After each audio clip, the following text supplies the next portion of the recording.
It is Sunday, June 22nd, 1919. The location is Fergus Falls, Minnesota. If you were there, standing on the corner of Lincoln Avenue and Union Avenue, the first thing you would notice isn't the sky. It isn't the wind. It's the heat. It is a suffocating, heavy, almost distinctively physical heat. The kind of heat that doesn't just sit in the air. It sits on your skin. It presses against your chest when you try to inhale. The temperature is hovering in the upper 80s. But the humidity. The humidity is practically liquid. Imagine the clothes of the era. This is 1919. Men are in three-piece suits, heavy wool, starched collars that dig into the neck. Women are in long skirts, layers of cotton, corsets. There is no air conditioning. There is no escape. The air is still. So still that the smoke from a cigarette doesn't rise. It just hangs there, suspended in the amber light of the afternoon. You can hear the sound of the town, drowsy, slow, the buzzing of house flies against the screen doors, the distant rhythmic clop of a horse-drawn carriage, the sound of church bells that have long since stopped ringing, leaving a silence that feels pregnant, waiting. This is the normalcy bias. It is the psychological state that comforts us. The lie our brains tell us that says, because nothing terrible happened yesterday, nothing terrible will happen today. The people of Fergus Falls are living inside this lie. They are eating their Sunday roasts. They are fanning themselves on their porches, complaining about the sticky weather, wiping sweat from their foreheads with handkerchiefs that are already damp. They are looking at the sky, and they are seeing clouds, just clouds. They do not know that they are currently standing in the crosshairs of a meteorological cannon. We are about to walk the timeline of one of the most violent atmospheric events in American history. We are going to break down the physics of an F5 tornado, a monster that existed before the scale to measure it was even invented. We will look at the forensic path of the debris and the stories of the 57 souls who were extinguished in minutes. If you want to understand the true, raw power of nature and the history of the storms that shaped our landscape. But right now, at 2 p.m. on this Sunday afternoon, the only monster in Fergus Falls is the humidity. There is a meteorological phenomenon happening above their heads, invisible to the naked eye. A stubborn, warm front, dense with moisture from the Gulf of Mexico, has parked itself over the Ottertail River Valley. It is colliding, violently, with a cold, dry air mass dropping down from Canada. It is a recipe for disaster, bubbling in the cauldron of the sky. But on the ground, it just feels like a lazy Sunday. Let's move our focus. Let's drift away from the stifling porches of the town and travel a few miles out. To the steel rails that cut through the landscape, there is a sound, vibrating through the soles of your feet, a low, rhythmic thrumming, click-clack, click-clack, click-clack. It is the Great Northern Railway, and speeding toward the city is the crown jewel of the line, the Oriental Limited. This isn't just a train, it is a moving palace. There are over 250 passengers on board today, 250 lives, wrapped in steel and glass, hurtling at 50 miles per hour across the Minnesota prairie. Inside, the air is slightly cooler, circulated by electric fans. Passengers are finishing their luncheons in the dining car. The tables are set with white linen, heavy silverware, crystal water glasses that tremble slightly with the motion of the train. Imagine being one of them. You are safe. You are comfortable. You are watching the green fields of Minnesota blur past the window. You see the farmhouses, the barns, the cattle standing motionless in the heat. But then, you see something else. It starts as a curiosity. Passengers on the left side of the train, the south side, they press their faces against the glass. Look at that, someone says. Over by the river, they see dancing shapes, not a wall of clouds, not yet. They see distinct, rope-like funnels, thin, gray, almost delicate. They are dropping from the cloud base, touching the ground, and then lifting back up, like fingers testing the temperature of the water. This is a classic multiple vortex structure. though the science to explain it won't exist for another 50 years. These aren't just clouds. They are the intake valves of a supercell thunderstorm that is rapidly intensifying. On the train, the mood isn't fear, it's wonder. Human beings are curious creatures. When we see something we don't understand, our first instinct isn't to run, it's to watch. A man points. It looks like smoke. Is there a fire? A woman shakes her head. No. Look at the way it moves. It's spinning. The train conductor, a man named, let's call him the guardian of the train for this moment. He is in the locomotive. He sees it too. But he has a schedule to keep. The Oriental Limited does not stop for clouds. He pushes the throttle. The engine roars. The train is approaching the Pelican River Bridge. The bridge is a vulnerable point. It is elevated, exposed. There is no shelter here. If you are on the bridge, you are in the sky. And the sky is about to drop. The time is now 4:30 p.m. The atmosphere has reached its breaking point. That warm, heavy air we talked about, it can no longer hold the energy. The cap has broken. The updraft is explosive. Those thin, dancing ropes, they are merging. They are braiding together, twisting around a central point of low pressure that is dropping like a stone. The passengers stop eating. The conversation dies out. Because the light has changed. It hasn't gone dark. Not exactly. It has turned a sickly, bruised shade of yellow. And then, green. Not the green of grass, the green of a deep, stagnant pond. And the clouds, they aren't just moving east to west. They are boiling. Witnesses would later describe the sky as looking like a patchwork quilt. Imagine that. A quilt, where the yarn ties are being pulled out, one by an invisible giant. The clouds are churning, tumbling over each other, bubbling like boiling tar. And then, the sound begins. This is the moment where the normalcy bias shatters. It is the moment where your brain finally receives the signal that says, Predator. Myrtle Danielson, a woman who will survive this day. She described the sound, and her description is haunting because it is so specific. It wasn't a roar, not yet. She said, it sounded like steel drums rolling across the floor of a distant palace. Boom, rumble, a hollow, metallic thunder, constant, unending. On the train, the crystal water glasses aren't just trembling anymore. They are sliding across the tables. The train is on the bridge. The conductor looks out the window, and his heart stops. The ropes are gone. In their place is a wall. A solid, rotating wall of black earth and debris, spanning 400 yards wide. It is no longer dancing. It is marching. It is eating the landscape. It is tearing trees out of the ground by their roots and tossing them aside like toothpicks. And it is heading directly for the bridge. Brakes. He slams the emergency brake. Steel wheels lock against steel rails. Sparks shower down into the river below. The train screams. A high-pitched, metal-on-metal screech that rivals the wind itself. Screech. Inside the dining car, chaos. Plates fly. Passengers are thrown forward into the tables. The soup, the wine, the coffee. It all goes airborne. What is happening? We're derailing.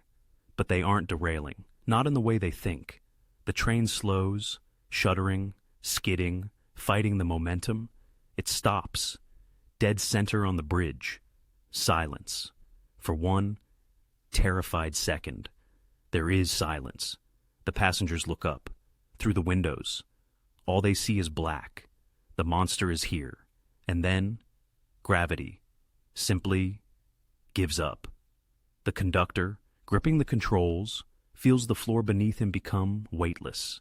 The 80-ton locomotive, the heavy dining cars, the steel, the iron, the people, they don't fall down.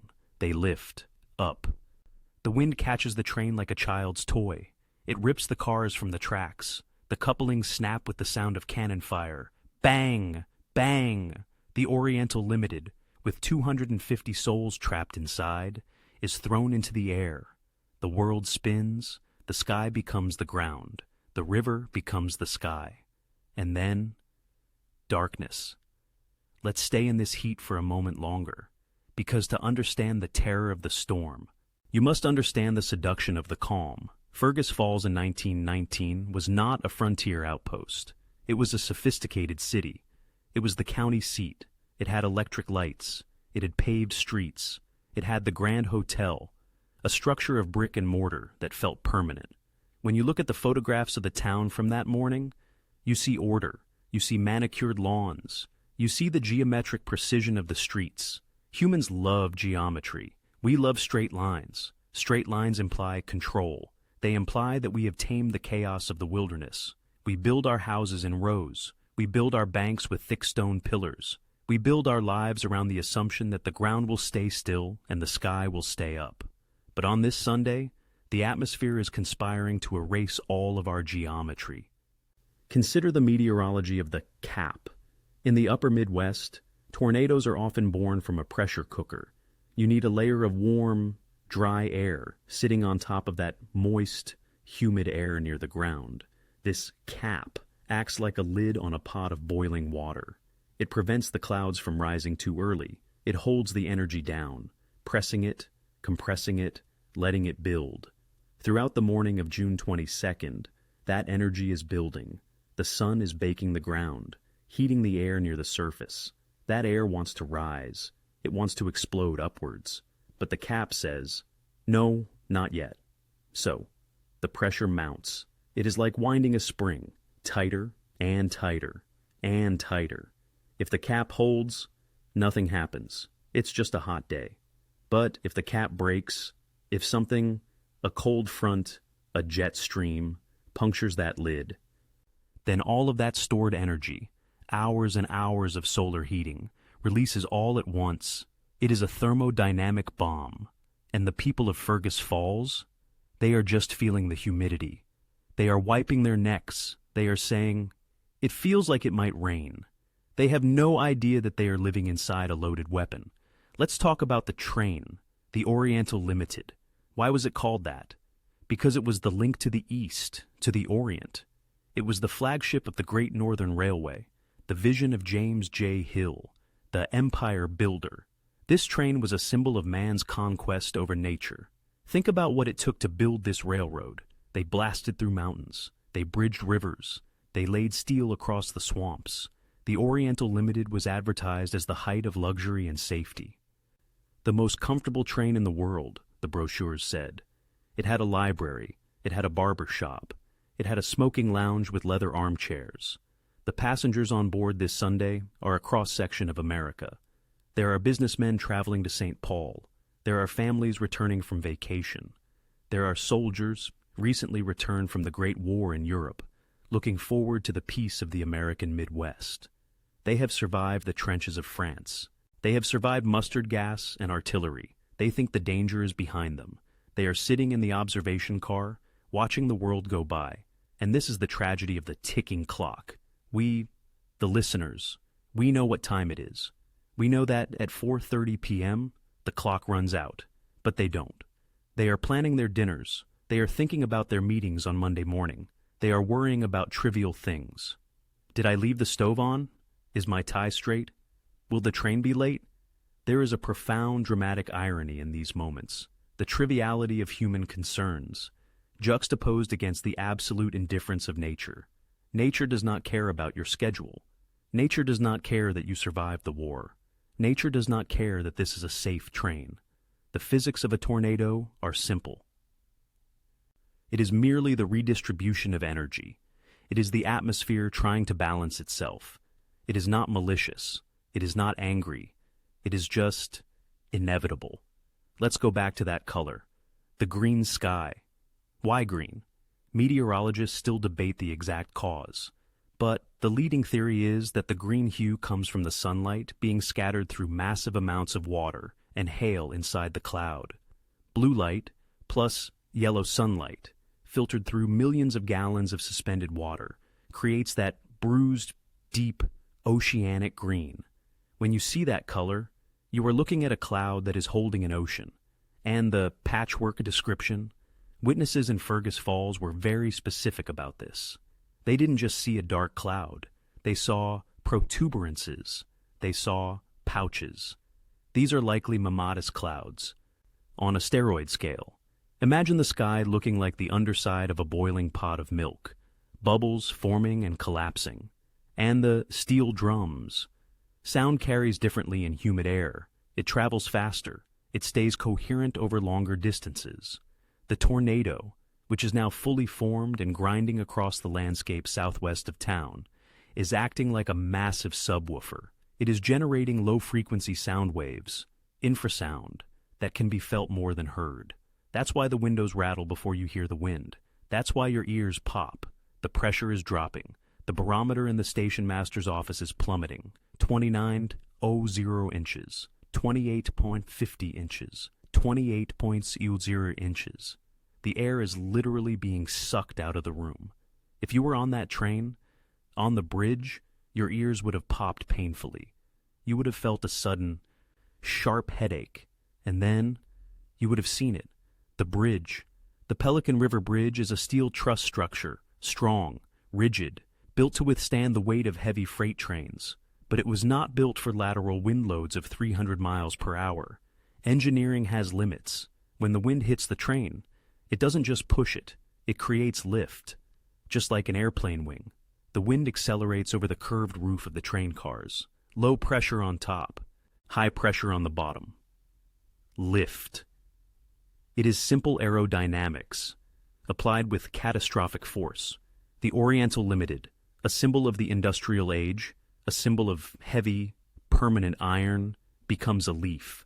It defies logic, it defies gravity. And as the conductor pulls that brake, he is fighting a battle that was lost before it began. The train is floating, and the Sunday, the lazy, hot, humid Sunday, is over. Gravity is a law, but in a tornado, it is merely a suggestion.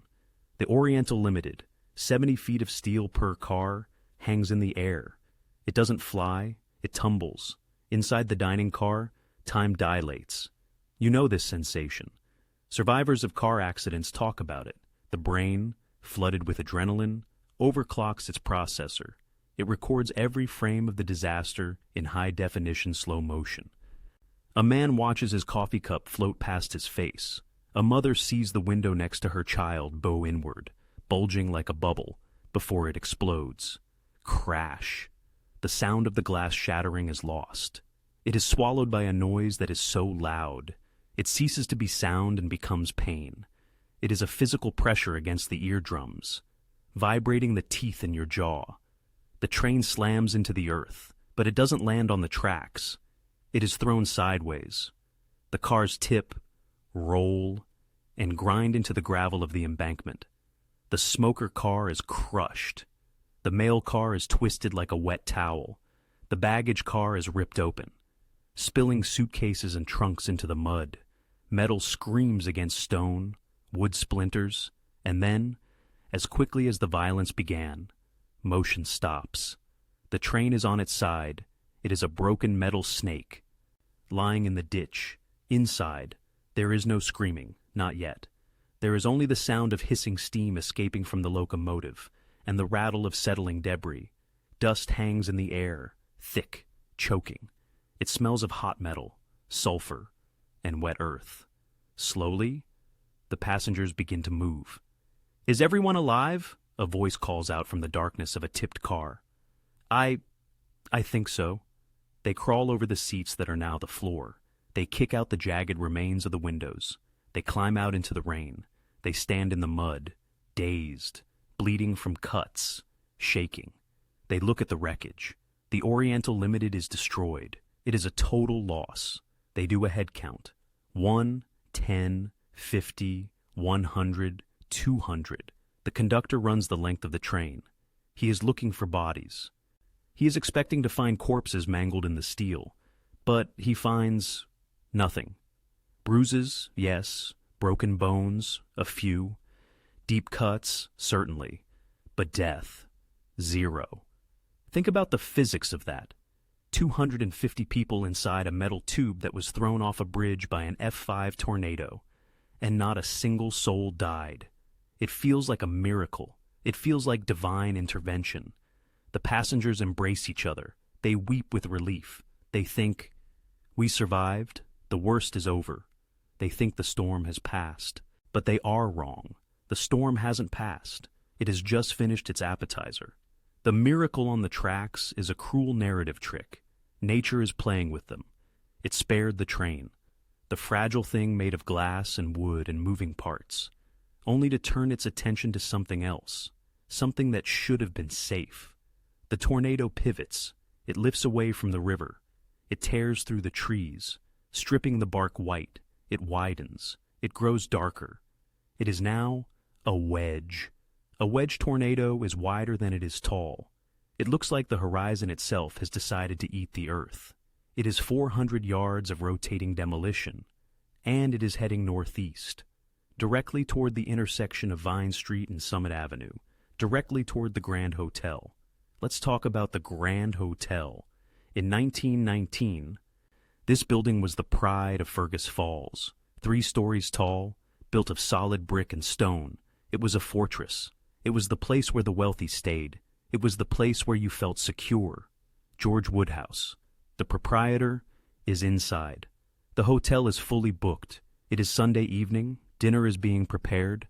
The guests are in their rooms. Some are reading. Some are napping.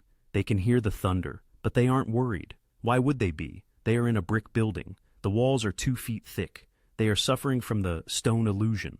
We assume that because a material is hard, it is safe. We assume that stone beats wind, but an F5 tornado does not care about the hardness of the material. It cares about the integrity of the structure. Brick buildings, especially those from the early 1900s, are often held together by gravity and mortar. They are rigid. They do not flex. Wood bends, steel yields, brick crumbles. The storm is now crossing Lake Alice. It is sucking up water, hundreds of thousands of gallons of it. The funnel is no longer black. It is white, a ghostly, churning wall of water and debris. Listen to the sound again. On the train, it was a screech. Here, in the city, it changes. Survivors at the hotel described a new sound. Not just the steel drums, it was a grinding, like a million stones being rubbed together. Grrr, rumble, grrr, rumble. That is the sound of the city being chewed up. That is the sound of houses, barns, and trees being pulverized into missiles. The air pressure inside the Grand Hotel begins to drop. The ears of the guests pop. The curtains in the sealed rooms begin to dance, sucked toward the windows. George Woodhouse is in the lobby. He looks out the front doors. He sees the street. He sees a horse and buggy, lifted into the air, and disassembled. Not thrown, disassembled. The wheels go one way. The carriage goes another. The horse vanishes. He turns to yell, "Get to the—" He never finishes the sentence. The windows of the Grand Hotel do not break. They liquefy. The wind hits the building with a force of 300 miles per hour. Let's pause and analyze that number. 300 mph. A Category 5 hurricane has winds of 157 mph. This is double that. The force of wind is not linear. It is exponential. If you double the speed, you quadruple the force. At 300 mph, the air itself acts like a solid object. It hits the brick wall like a physical hammer the size of a mountain. The mortar between the bricks, the lime and sand that has held this building together for years, disintegrates instantly. The roof is the first to go. It doesn't blow off, it explodes upward. And then, the walls, the 3-story fortress, the symbol of safety, the place where 35 people are currently taking shelter. It doesn't fall over. It collapses inward. Darkness, absolute, choking darkness. The Grand Hotel is gone in 3 seconds. It has been converted from a building into a pile of rubble 20 feet high. 35 people are buried. George Woodhouse is dead. Alonzo Brandenburg, the president of the First State Bank, is dead. The randomness of the finger of God is on full display. The train, fully exposed, survived. The hotel, fully enclosed, became a tomb. Why? Chaos theory, fluid dynamics, the angle of the wind, the quality of the mortar. But inside the pile, there is no science. There is only horror. There is the smell of pulverized plaster. It is a dry, chalky dust that coats the lungs. There is the smell of escaping gas lines. There is the sound of water rushing from broken pipes. And there is screaming. But let's move. Let's move quickly across the street, because the storm is not done. It is moving toward the home of Mayor George Frankberg. Mayor Frankberg is a smart man. When he saw the sky turn green, he didn't stare. He didn't wait. He grabbed his family and he went to the cellar. He is huddled in the dark, beneath the floorboards. He can hear the monster above him. This is the most terrifying perspective of all, the blindness. He cannot see the funnel. He can only hear it eating his world. He hears the shingles ripping off his roof. Zip, zip, zip. He hears the chimney collapse. Thud. He hears the windows explode. And then he feels the pressure. His ears pop violently. The air is sucked out of the cellar. He gasps for breath. It feels like a vacuum cleaner has been placed over his mouth. He holds his wife. He holds his children. "Hold on!" he screams, but he can't even hear his own voice. The roar is deafening. It is inside his head. It is vibrating his skull. The house above them, a large Victorian structure, groans. It shifts on its foundation. The floorboards above his head creak, bowing under the strain. If the house goes, they are crushed. If the floor lifts, they are sucked out. He closes his eyes. He waits for the end. He waits to die. And then the roar stops, not fades, stops. It is instantaneous. 1 second, the loudest sound on earth. The next second, silence. The vacuum releases. The air rushes back into the cellar. Mayor Frankberg opens his eyes in the dark. He is alive. His family is alive. He pushes up against the cellar door. It is jammed with debris. He shoves harder. Adrenaline gives him the strength of 10 men. He forces the door open. He climbs up the stairs. He steps out, expecting to be in his kitchen. But there is no kitchen. There are no walls. There is no roof. He is standing on a platform under the open sky. He looks around. His house is still standing, sort of. The walls are there, but the roof is gone. He looks at his neighbor's house. Gone, not damaged. Gone, scoured from the foundation. Just a bare slab of concrete remains. He looks at the Grand Hotel. He sees a mountain of bricks. He looks at the sky. The sun is setting.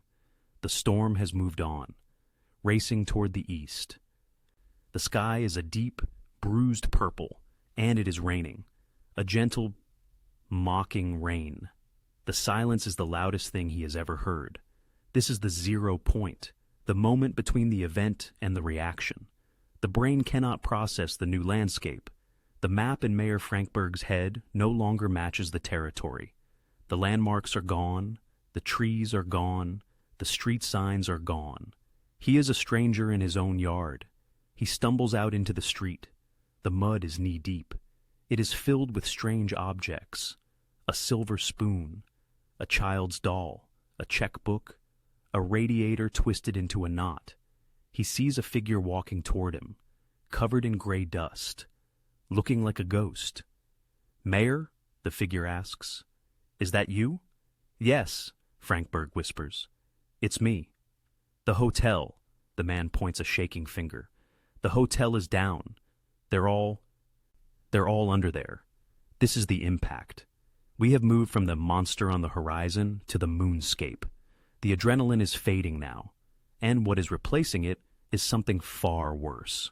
Grief, and the realization of the scale of the work ahead. But the storm, the F5, it isn't done with its mysteries yet. It has left clues, bizarre, impossible clues scattered across the county. It has filled a lake with lumber. It has sent a blank check on a 60-mile journey. And as the night falls over Fergus Falls, the rescuers are about to discover that some things, some impossible things, cannot be explained by wind speed alone. Let's linger in the wreckage of the train for a moment, Because the detail here is what sells the reality. When the rescuers, mostly farmers who saw the cloud and ran toward the tracks, arrived, they found a scene that looked like a war zone. The Oriental Limited wasn't just tipped over, it was mangled. The mail car is a specific point of fascination. In 1919, the mail car was a fortress of sorting slots and heavy canvas bags. The tornado took that car and twisted it. Witnesses said it looked like a dish rag that had been wrung out by a giant hand. Steel beams were bent at 90-degree angles. And yet, the mail clerks inside, they crawled out. One clerk was found sitting on the muddy embankment, dazed, holding a stack of letters. He was trying to sort them. "I have to get these to St. Paul," he kept saying.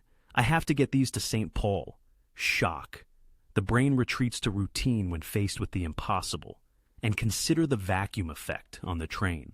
Several passengers reported that their pockets had been emptied, not picked, emptied. The pressure difference was so extreme that wallets, watches, and loose change were sucked right out of their clothing.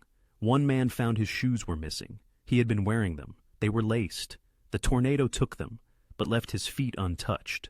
This is the capricious nature of the vortex. It is a surgeon with a sledgehammer. The fact that no one died on this train is statistically impossible. If you ran this simulation 1,000 times, 999 times there are mass casualties. The train falls into the river, the boiler explodes, the cars crush each other. But on June 22, 1919, we got the one distinct probability where the tumblers clicked into place. The train landed on soft earth. The couplings held just enough to keep the cars from telescoping. The boiler did not rupture. It is the false hope. Because as the farmers helped the passengers out of the mud, they looked northeast, they saw the funnel, and they knew. "It's headed for town," one farmer said. "God help 'em. It's headed for town."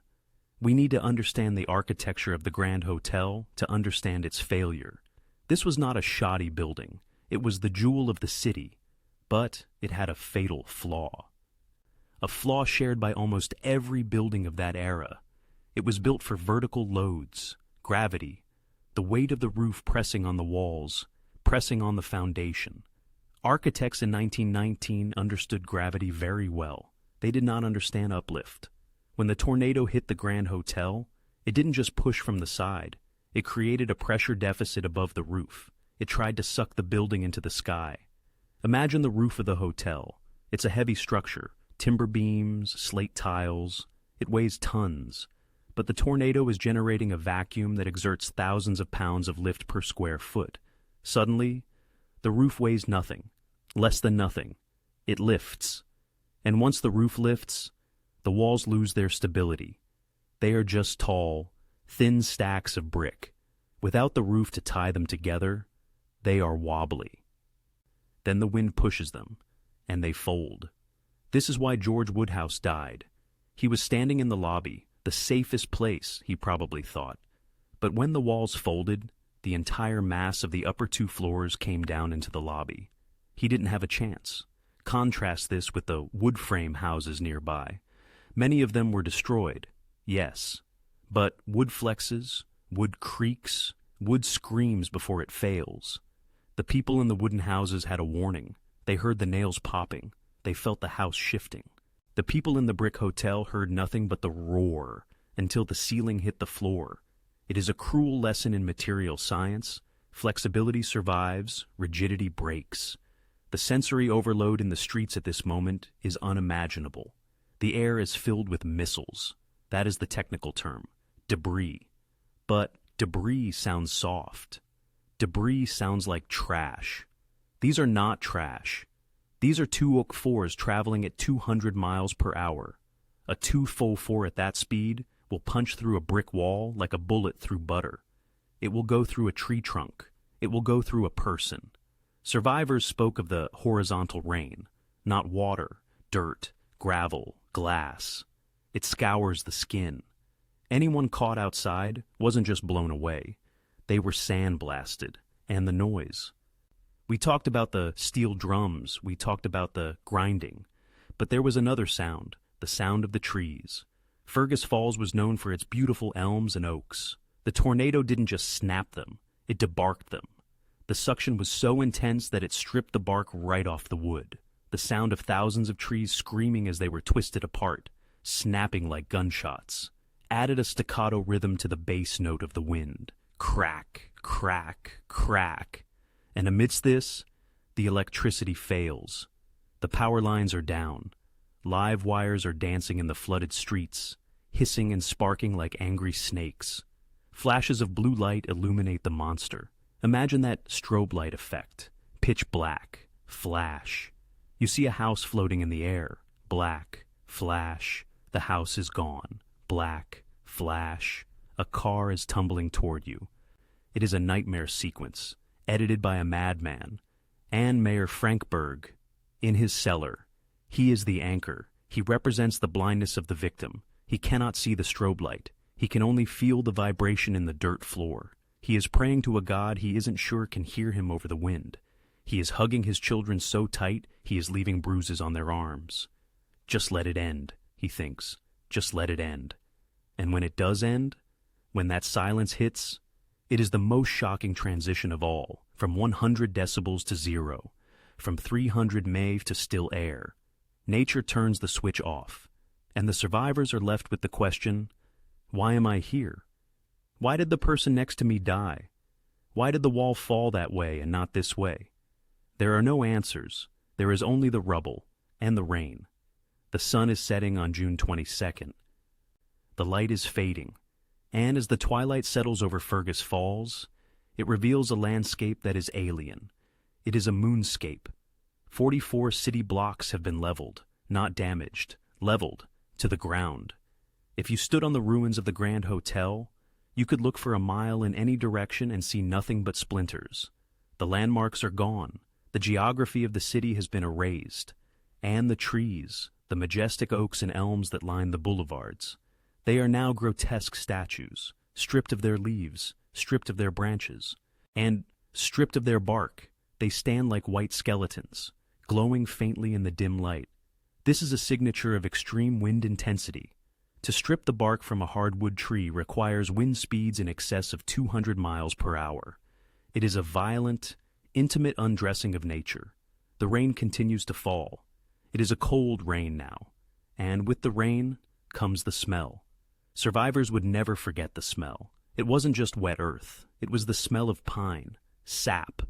Thousands of trees, snapped open at once, bleeding their resin into the air. Mixed with this was the smell of wet plaster, the dust of pulverized bricks turning into a gray paste, and the sharp, metallic tang of natural gas leaking from ruptured lines. Rescuers are moving into this moonscape. They are carrying lanterns. They are carrying flashlights. The beams cut through the mist, illuminating scenes that defy explanation. They find a car, a heavy Model T, wrapped around a tree stump like a piece of tin foil.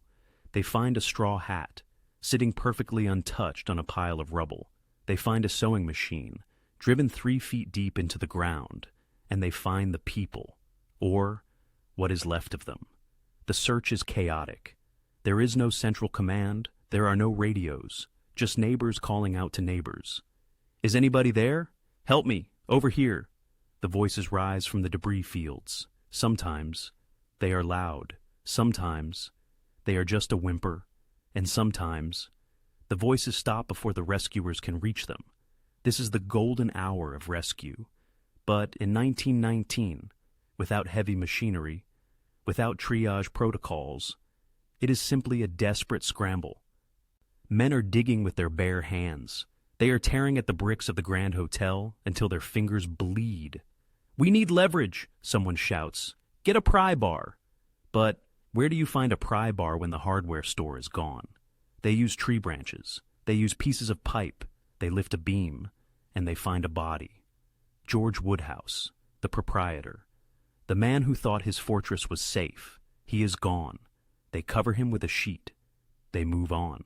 There is no time to mourn. Not yet. Because there are whispers coming from the darkness. My baby. Where is my baby? The search parties fan out. They move toward Lake Alice. This was the wealthy district. The summer homes, the cottages. The rescuers expect to find bodies in the water. They bring boats, skiffs, canoes. They drag them down the muddy slopes to the water's edge. But when they get there, they stop. They stare. They cannot launch the boats, because there is no water. Or rather, you cannot see the water. The lake is gone, covered, from shore to shore, in a mat of lumber so thick, so dense, that it looks like a solid floor. It is the wreckage of dozens of homes, pulverized and deposited into the basin. Roof trusses, siding, furniture, pianos, all woven together into a floating island. The rescuers look at each other. "We can't use the boats," one man says. "Then we walk," says another. And they do. They step out onto the debris. Imagine the sensation, walking on water. The lumber shifts and groans beneath their boots. Below them, 20 feet down, is the dark water of Lake Alice. If they slip, if a board breaks, they could fall through and be trapped beneath the mat, drowned in the dark. But they keep walking. They are searching for the summer people, the families who were vacationing. They find a woman sitting on a floating section of a roof. She is holding a bird cage. The bird is alive. She is in shock. She doesn't speak. She just points. They follow her finger. Embedded in the lumber mat, they find the strange artifacts of the storm. A dining room table, set for dinner, upside down but intact. A dress, hanging from a splintered beam, and the tragic discoveries. They find a child, caught in the tangle of wood. The rescuers work in silence. They use saws to cut the lumber away. They wrap the small body in a blanket. They carry it back across the floating bridge. This image, the lanterns bobbing in the darkness, men walking on the surface of the lake, carrying the dead. It is the defining image of the night. It is biblical. It is the river Styx. And amidst this tragedy, the why begins to nag at them. One rescuer finds a piece of paper stuck to a wet log. He peels it off. It is a check, a bank check. But it's not from a Fergus Falls bank. It's from a bank in South Dakota? No, that's impossible. Wait. He looks closer. It is a Fergus Falls check, but later, much later. They will find checks from Fergus Falls in places they shouldn't be. They will find a canceled check, belonging to a local businessman, found in a field 60 miles away. To the east, 60 miles, a piece of paper, fragile, weightless. It traveled further than the train. It traveled further than the cars. It survived the violent grinder that turned brick buildings into powder. And it floated, gently, on the upper atmospheric winds, landing softly in a farmer's field an hour's drive away. It is the ultimate mockery of the storm. The heavy things are destroyed. The fragile things survive. Morning comes. Monday, June 23rd. The sun rises on a changed world. The heat is gone. The air is cool, crisp. The sky is a brilliant, innocent blue. It is a Chamber of Commerce day. Perfect weather. But in Fergus Falls, the counting begins. The National Guard arrives. They set up a perimeter. They turn the armory into a morgue. The bodies are brought in, laid out in rows, covered in white sheets. Families walk the rows, lifting a corner, looking, crying out, moving to the next. We must name the toll. 56. 56 people died directly from the storm. Alonzo Brandenburg, the banker, George Woodhouse, the hotelier, the guests, the maids, the children, entire families wiped from the census. But the count is not just 56. History records a 57th victim. Weeks later, a man who survived the storm, a man who lost everything, who saw the horrors of the Grand Hotel. He could not escape the sound, the steel drums, the grinding. He took his own life, a casualty of the trauma. The storm killed him. It just took a little longer to finish the job. Let's pause and listen to the names, just a few of them.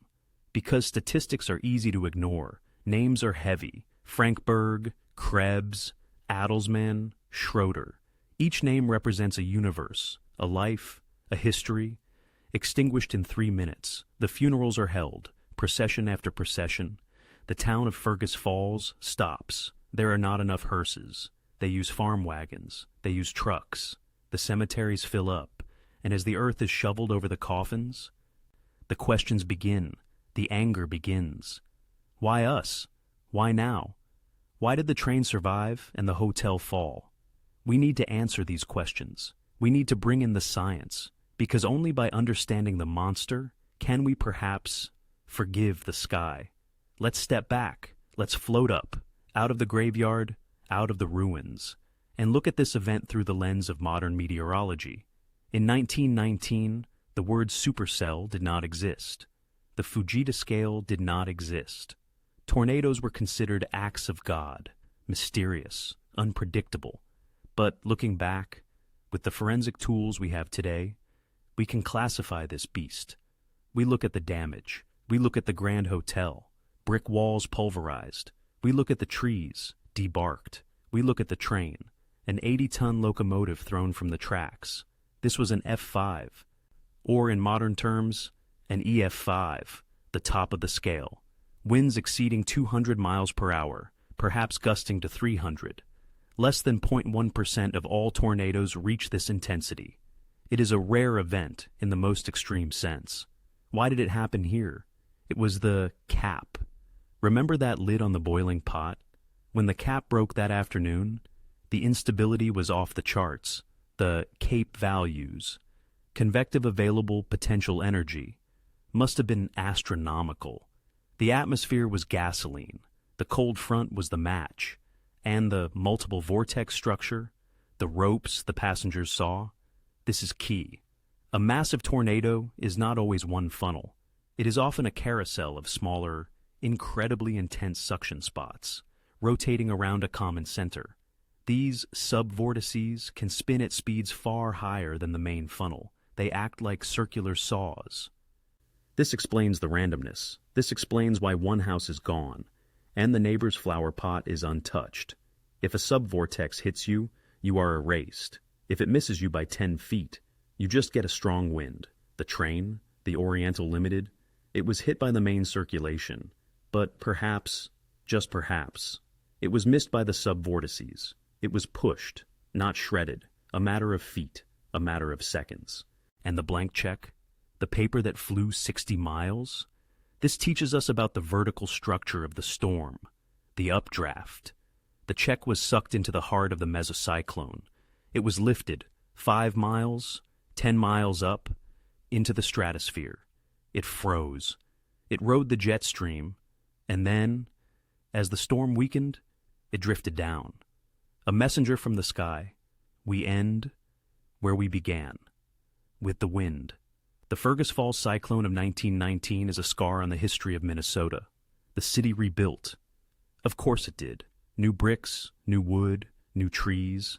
The Grand Hotel was never rebuilt in the same way. The site is different now, but the memory remains. It reminds us of our fragility. We build our fortresses. We check our bank accounts. We ride our trains. We live in the normalcy bias. But every now and then, the sky drops. The atmosphere decides to balance its ledger, and when it does, we are just passengers. So the next time you feel that heavy, that sticky heat on a Sunday afternoon, the next time the flies are buzzing and the air feels still, the next time you look at the horizon and see a cloud that looks a little too much like a patchwork quilt, don't just watch, don't assume it will pass. Listen for the drums, listen for the steel drums rolling on the palace floor. And if you hear them, run. This has been The Sunday the Sky Dropped.